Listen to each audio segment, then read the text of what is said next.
meditation after the meal, and because they've had too much to eat, they get sleepy. And even though they're looking in front of them, they fall asleep when they walk, and they hit themselves into the wall. So you have to be pretty tired to be falling asleep while you're doing walking meditation. So walking meditation is just something like a break that you can add to your sitting meditation. Like I think for most people, the meditation they like to do the most is the sitting meditation. So with the walking, you're just walking back and forth, and just walk at a natural pace. And because your body's moving, it's a lot easier for your mind to be aware of what is going on. You can be aware of your arms moving. And this is the idea, like with the meditation, is trying to use what you can to put your awareness on. You can be aware of your legs moving, like back and forth. Or you can be aware of your feet just touching the ground. So it's just this natural movement that you're being aware of. And just trying to bring your mind to it and kind of just be aware of the movements. That's all you need to do. And you find that it's just natural that your mind will just drift off, what you're going to do afterwards, what you're going to do next week. And that's just normal. So that's just one way, another way of meditating. And also I think because you're in a place like this, you can take advantage of the situation that you're in. We're in the Australian bush, and there's a lot of natural walkways that you can just go to, just walking around the complex, not trying to look for cell phone reception, and just being one with nature, and just see if you can connect with it. And so those are the little things that you can do to help the mind calm down. And as for the sitting meditation, there's also a lot of different ways to use the mind to help it calm down. And I think one of the ways is to be able to care for the mind that you're looking at. And it's kind of like when you think about life, the things that you care for, they grow. They become better, they flourish.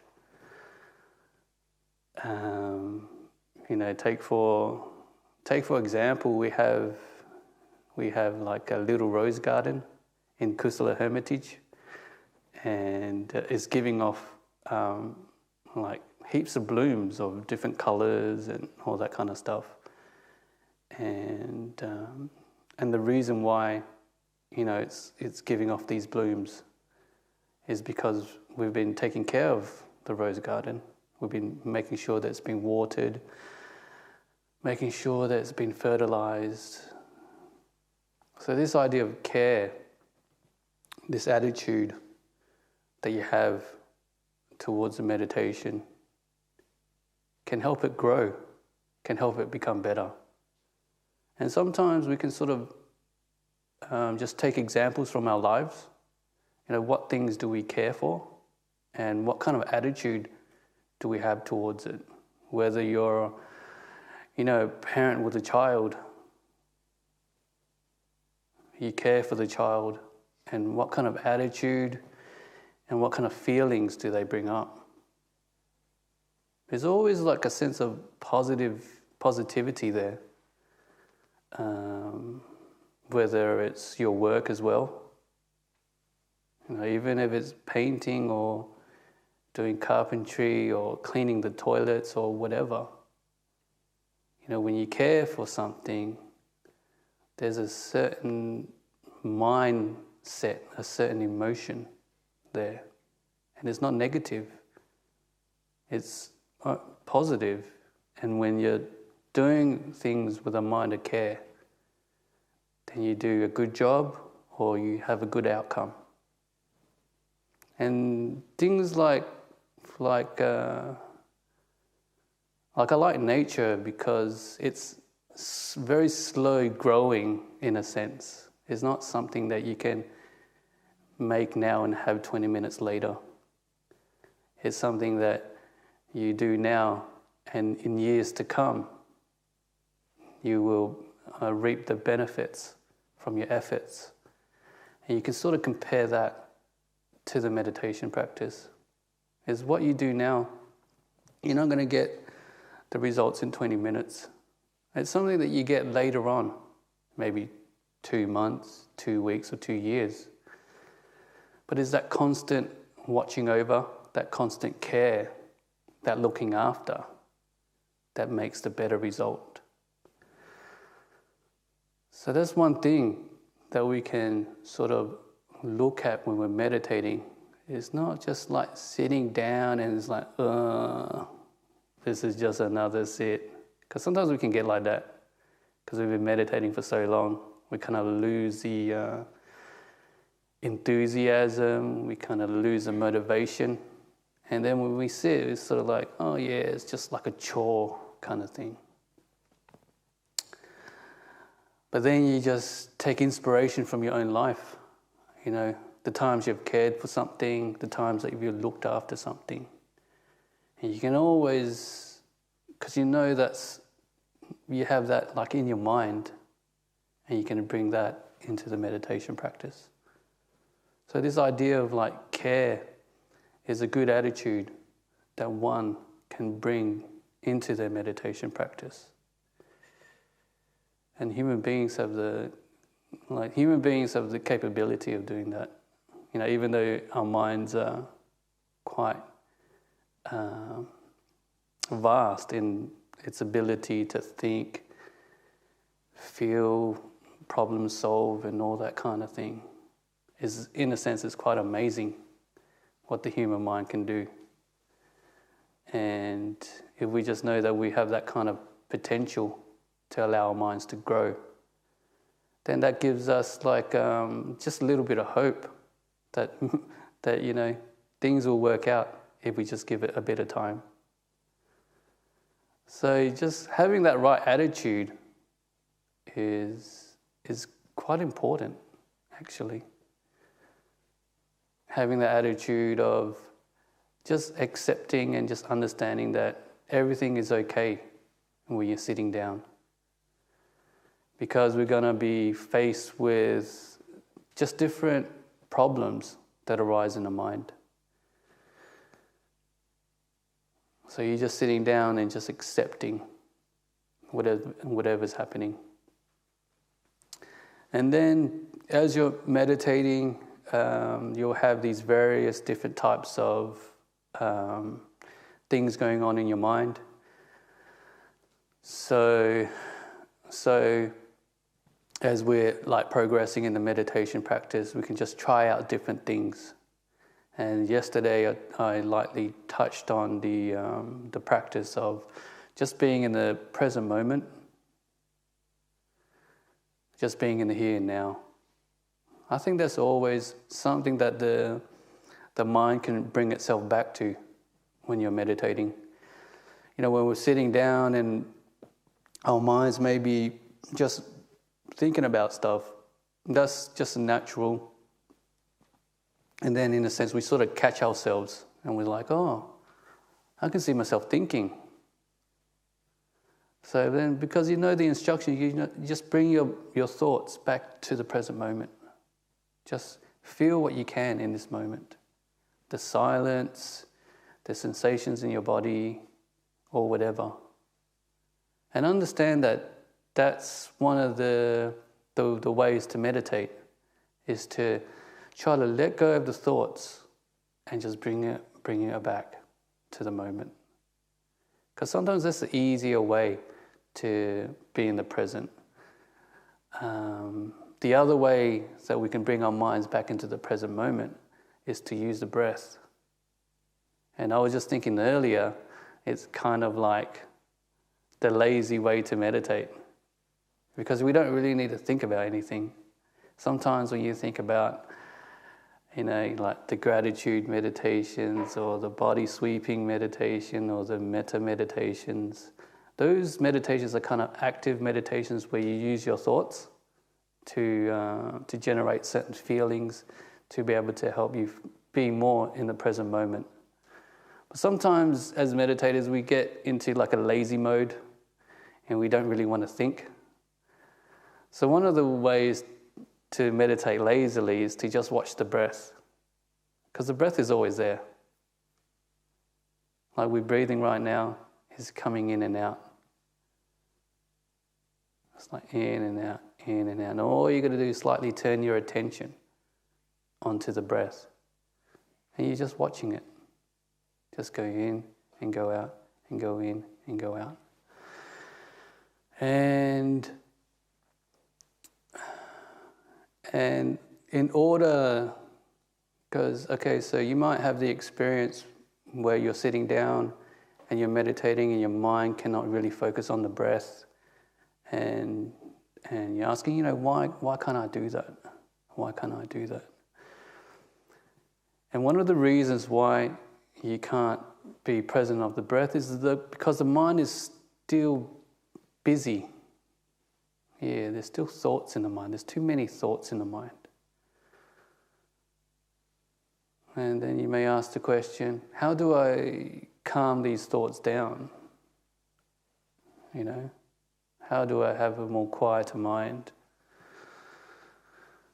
And the way to kind of achieve a quieter mind is to just make peace with whatever's going on in your meditation practice. Sometimes, we're trying to watch the breath and the mind's thinking too much, and we're asking ourselves, what can I do? What can I do to be able to watch the breath?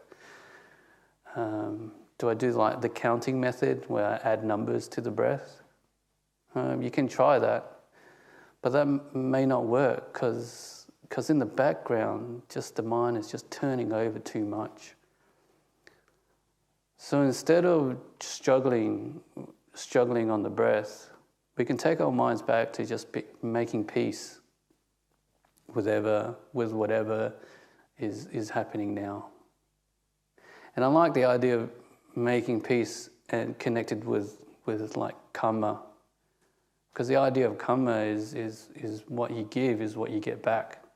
And this is like karma is an idea where you can sort of see it happening immediately.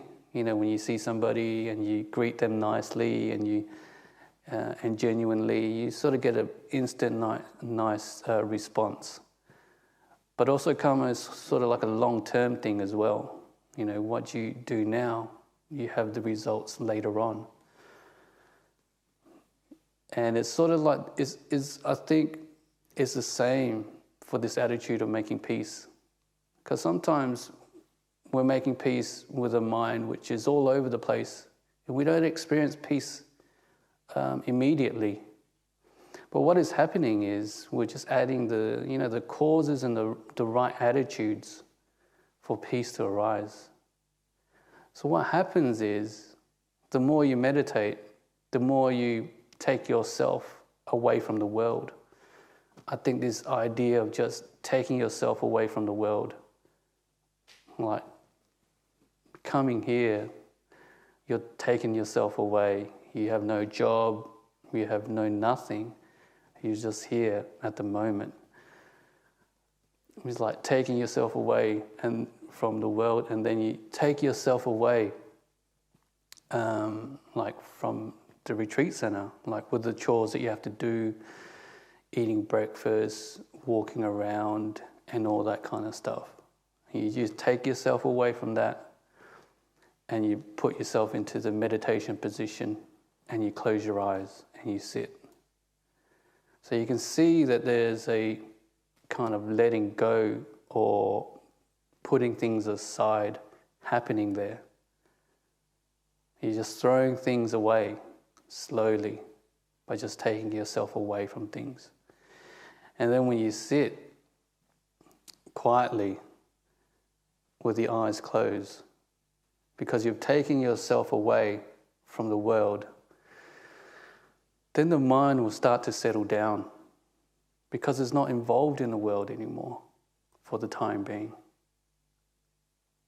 So the more you take yourself away from the world, the mind will naturally calm down and be quiet all by itself.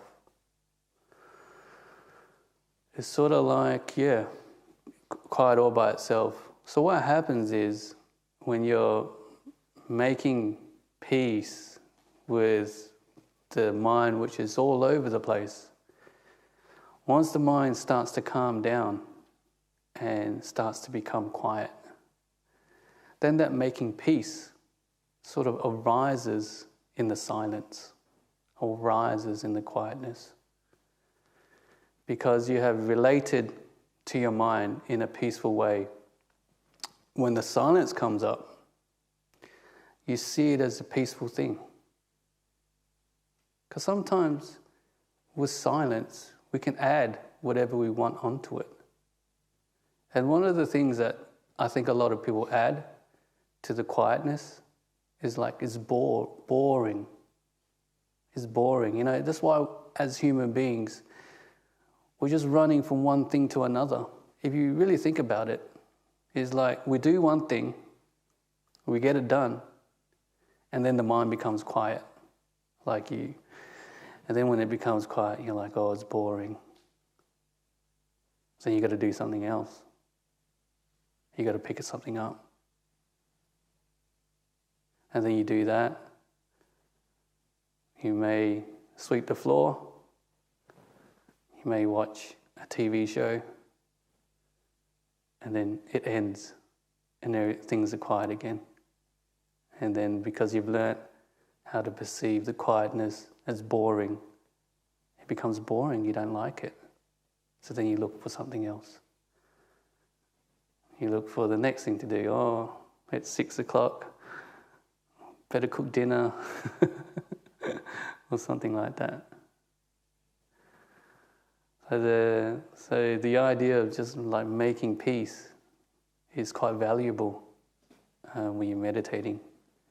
Because as you're sitting down, you have these silences come up.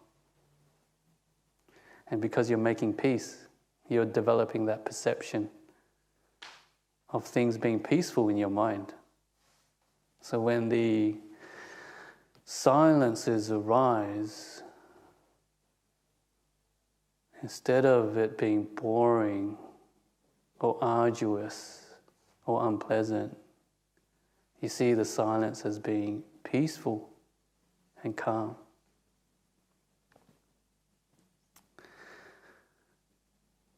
So that's like making peace is just a nice way to just like a nice theme to always keep in your meditation practice, I think. It's one of these themes that like throughout my monastic life, Ajahn Brahm has taught us is to make peace, be kind, be gentle. And throughout the years, he's always been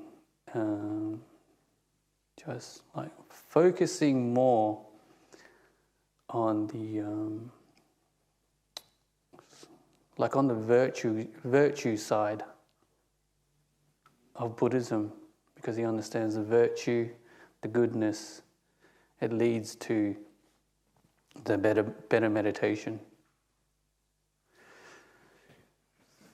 But the other thing that is always nice to kind of keep in mind is that it's just a natural process. Just trying to keep in mind that it's not a practice where we're achieving something. that we set goals that we can achieve this weekend.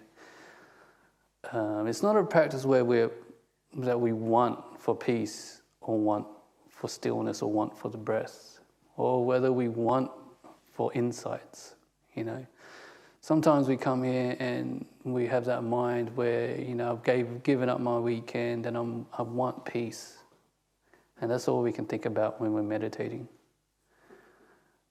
And so we're trying to take our minds away from being goal setters.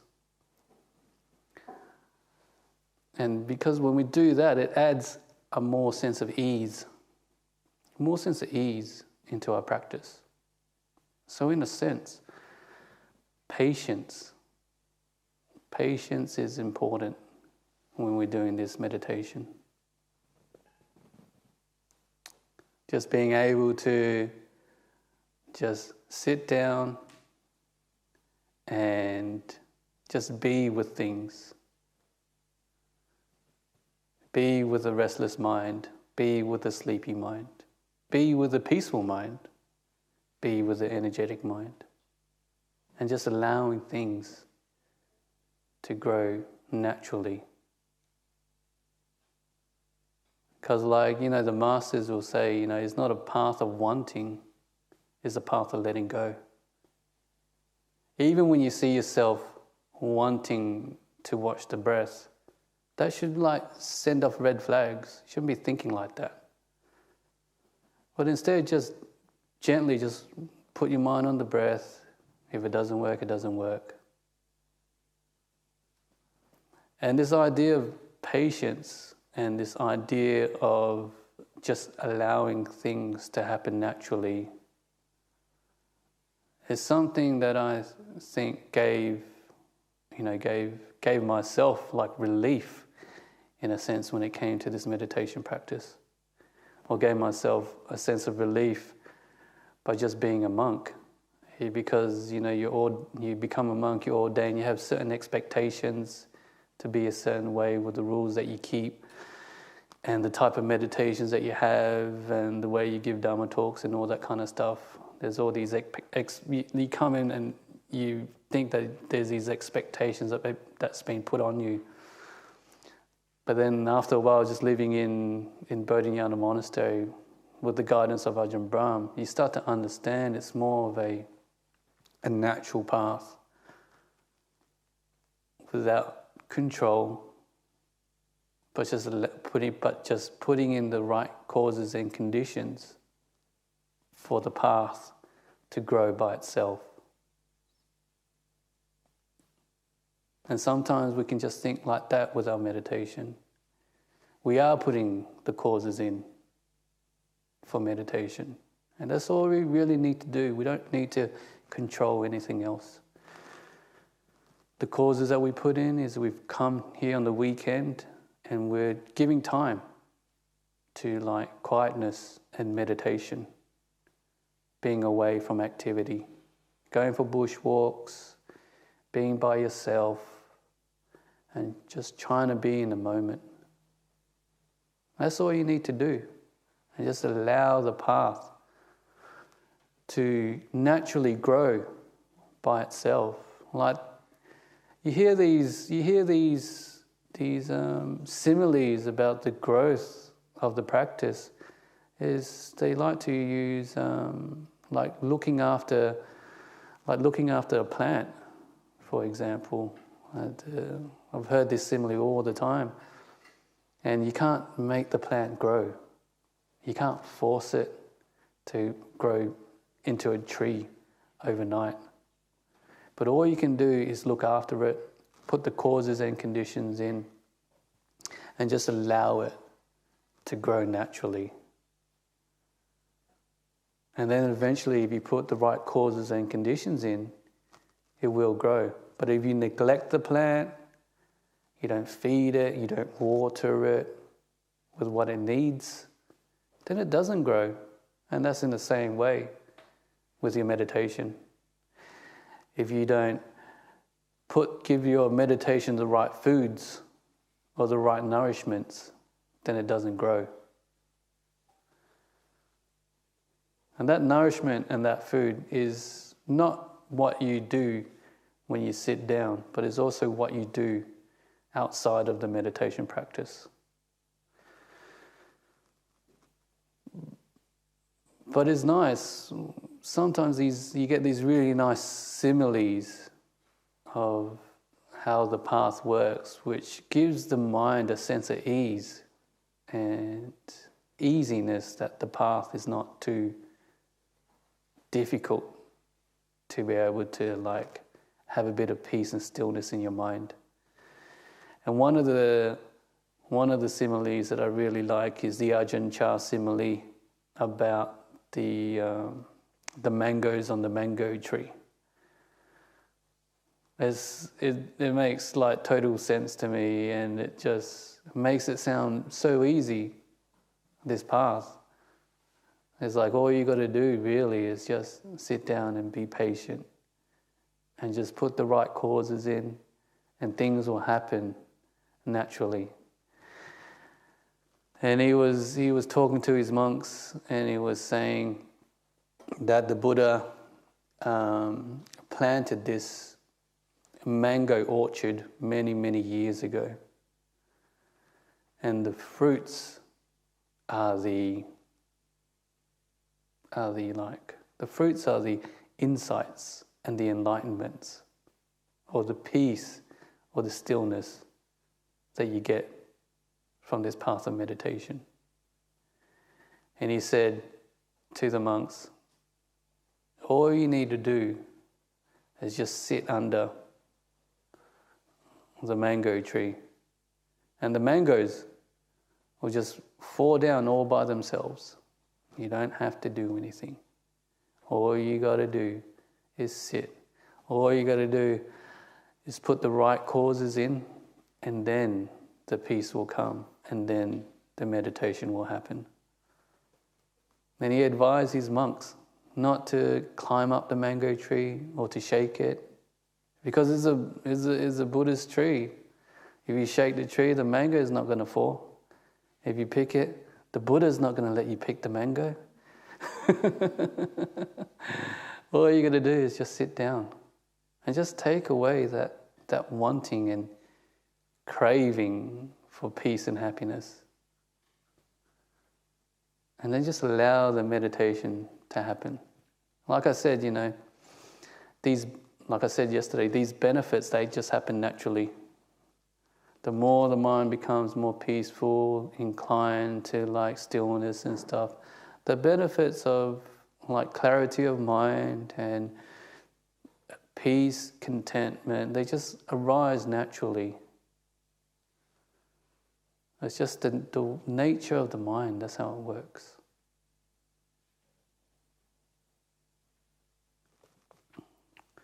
So yeah, so just a few words of encouragement there. And you guys got any questions about meditation methods that you want to know and try out? Yeah? Something I've been trying, because it can happen a lot that I get distracted and I don't realise it. I kind of divide my awareness onto my breath and my thoughts at the same time. That way, it kind of allows them to just come up and float away. Yeah. If I have the awareness on them, that happens. But I was wondering, is that a good practice to do? Because then I'm dividing my awareness. I'm not focusing only on one thing. Yeah, I always think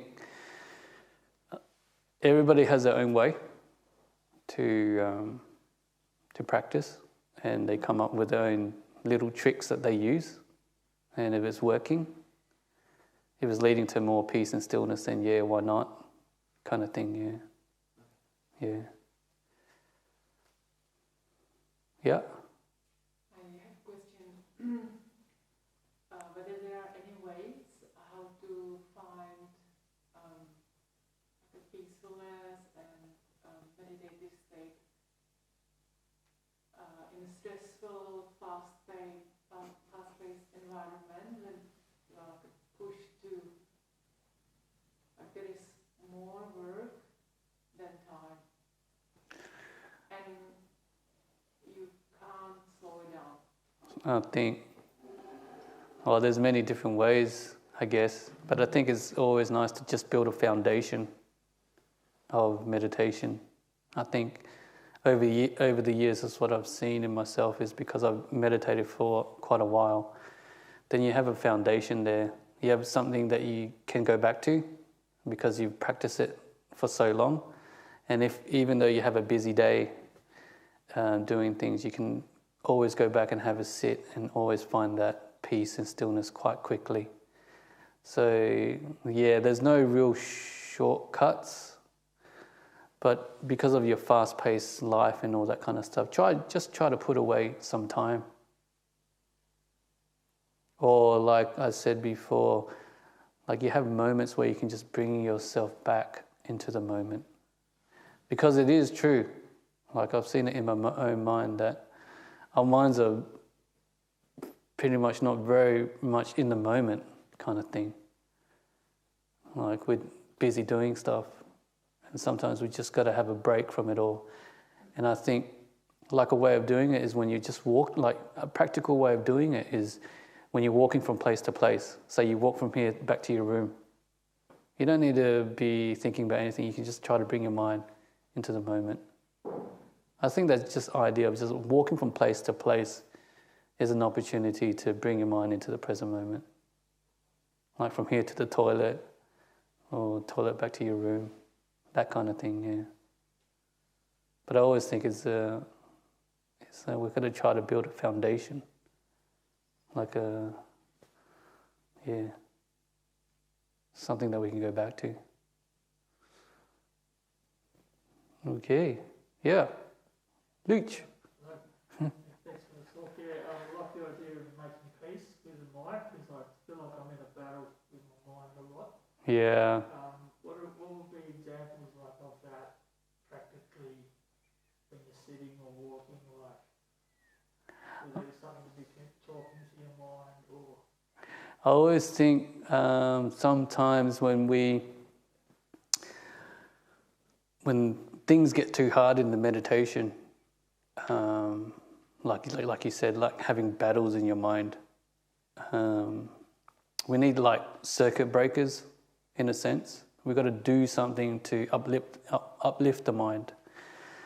Because sometimes we get into this funk when we're meditating, and whatever method that we're doing, watching the breath, making peace, being kind, being gentle, that doesn't work. We just need to stop it and just do something else to just uplift the mind. Whether it's something that we like to do, like bushwalks, or you have a pet, just spend some time with your pet or whatever, and you just uplift the mind a little, and then you bring that sort of good mood into the meditation practice, and that sort of good mood sort of like strengthens, and you're just reinforcing the mind with a good mood and then just allowing it to grow. That's one of the things that I learned. Like one of the things I did as a younger monk is whenever I was going through like some sort of difficulty, you need to just stop it.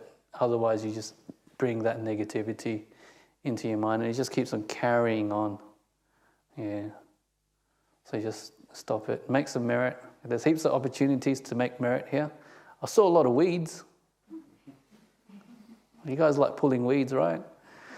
The toilets aren't very clean. You guys like cleaning toilets too, right? So those kinds of things, just taking your mind away from things.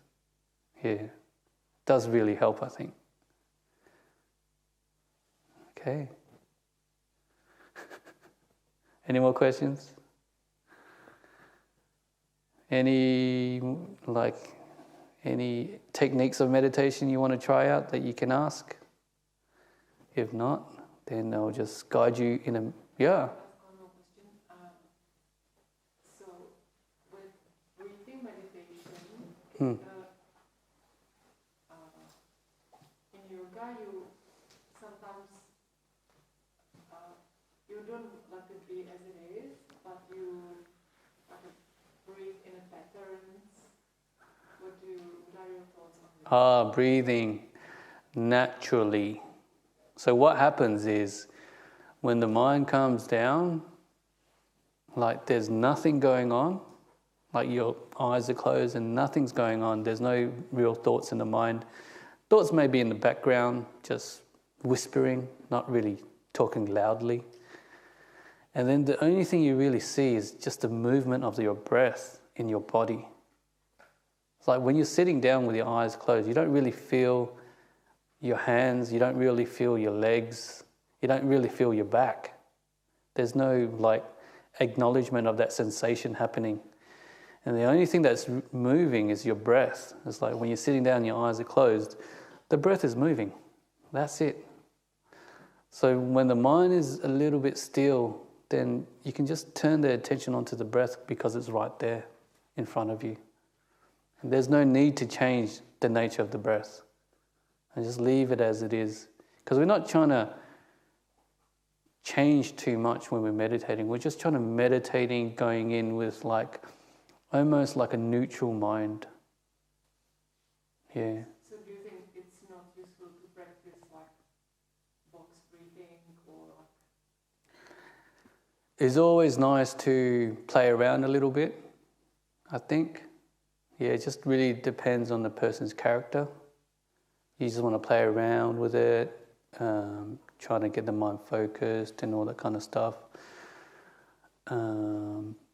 But for me, it's like the meditation is trying to get to that place where you're just content and you're just peaceful and you're just becoming more still, and it becomes something which is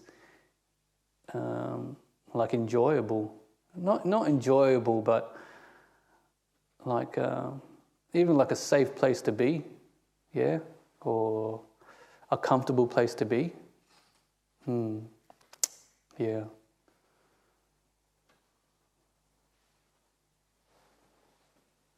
Yeah. What about meditating lying down? I would think that would be more comfortable, and you feel you don't have to support yourself sitting up. Yeah. You can. Yeah. Is that encouraged, or is that? I never really meditated lying down, but I've heard of people doing it, of monks doing it as well, and Ajahn Brahm advises that if you decide to lie down and meditate, then just lie down in a different posture, because our mind associates our postures to what we're trying to do. We have a certain posture where we sleep in. So if you sleep in a certain posture, he advises not to meditate in that posture because you end up falling asleep. So you just try a different posture. Yeah. And then you can use that as meditating. For me, I always like, when I try to meditate lying down, my mind just drifts off and it starts to go to sleep. Yeah, it's not really like a position of like wakefulness for me. But for some people, yeah, you can try it out. There's no right or wrong posture, I think. Because it's an internal practice. You know, it's a practice of the mind. It's not a practice of how you sit. Like, you got to sit this way or that way. Or it's not an external practice. It's an internal practice, yeah.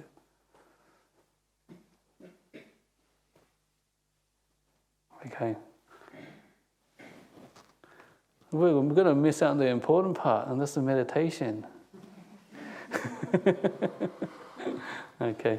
I'll just guide you in a guided meditation for about half an hour. Let's see how we go. And then we can have lunch.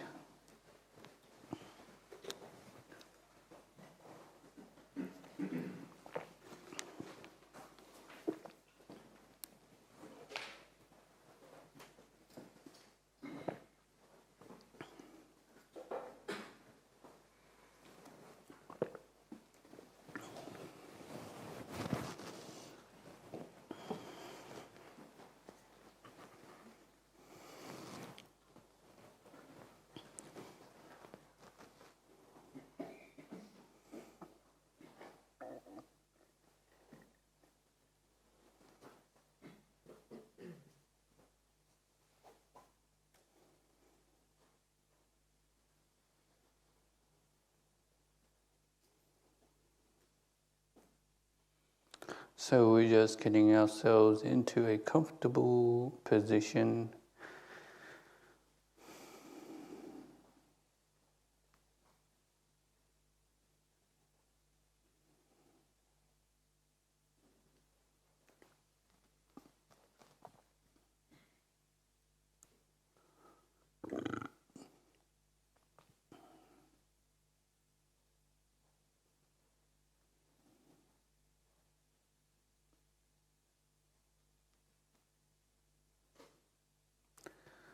Just allow your mind to be with a moment. If you think about it, sitting quietly is such a calming activity to do.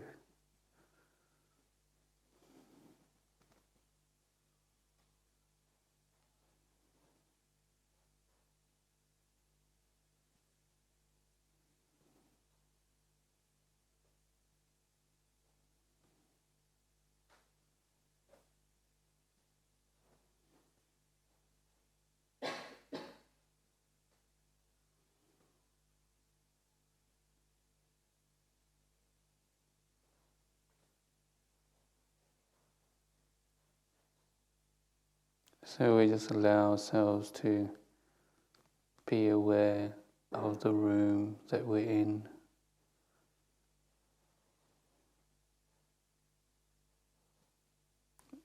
Aware of the sounds of the creaking roof. Aware of the silence in the room.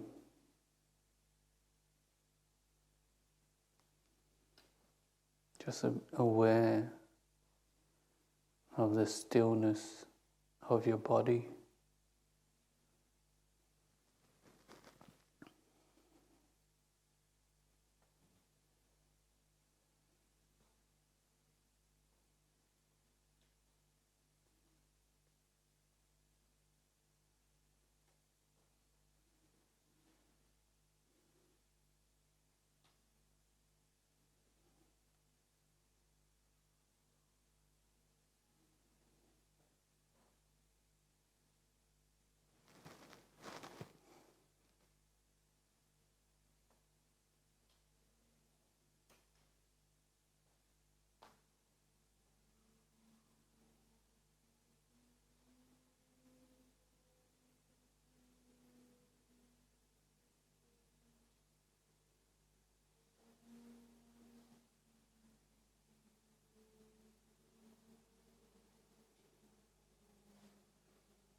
Just be mindful of stillness.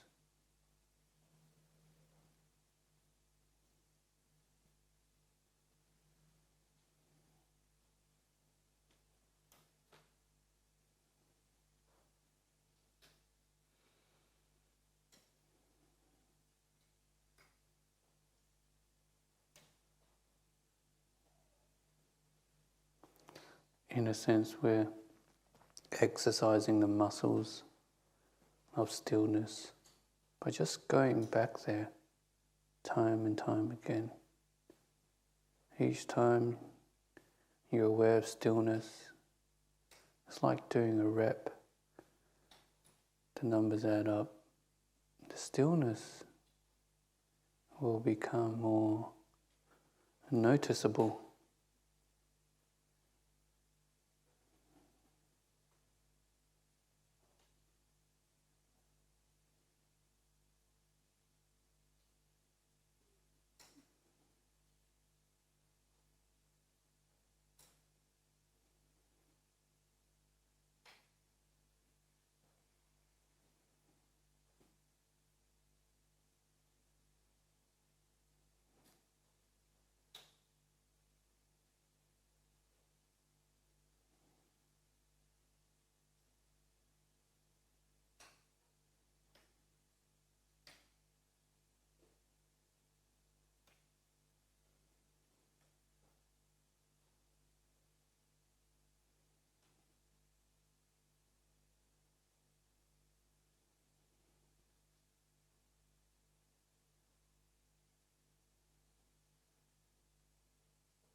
You can always bring your awareness back into the quietness of this room.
Just be here, just be now, allowing things to calm down.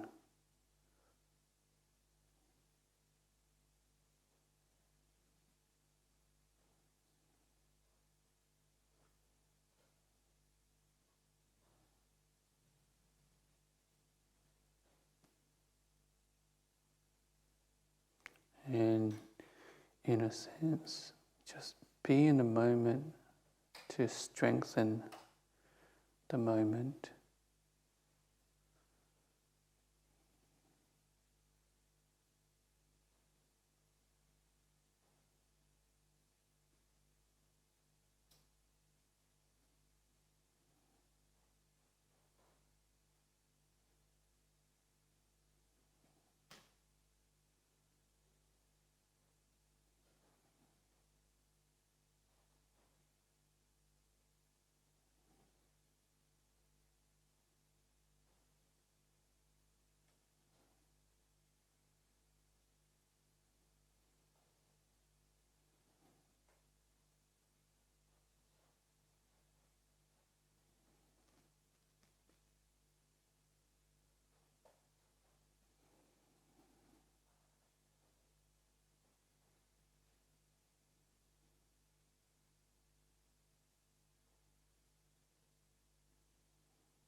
So as things calm down and the thoughts are in the background, the only thing that is pretty much moving is the breath. Just try to notice that when things are calm, when things are quiet. What is left behind is the movement of the breath.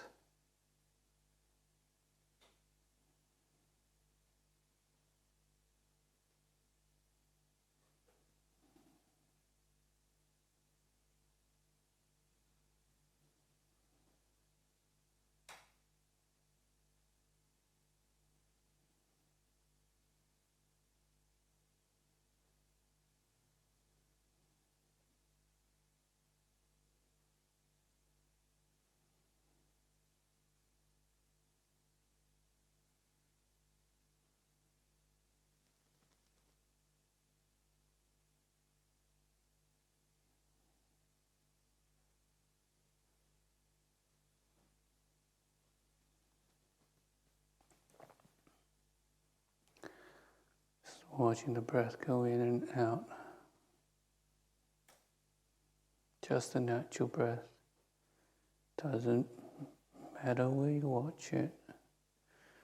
The more calmer, the more stiller you become.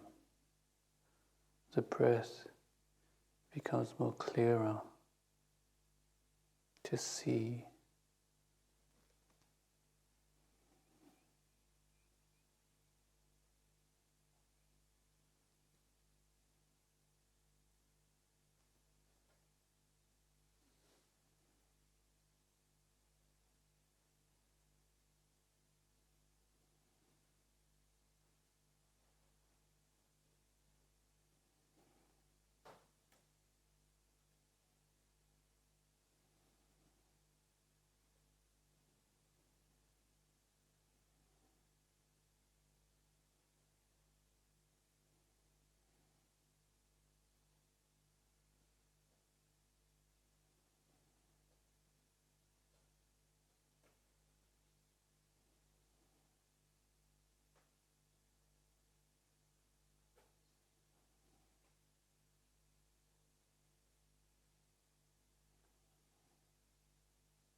So the mind will naturally wander. start thinking about other things. That's normal, that's fine. When you catch your mind doing that and you remember, it's time to just go back to the breath. Oftentimes we don't watch the breath. It's because we forget to watch the breath.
fish.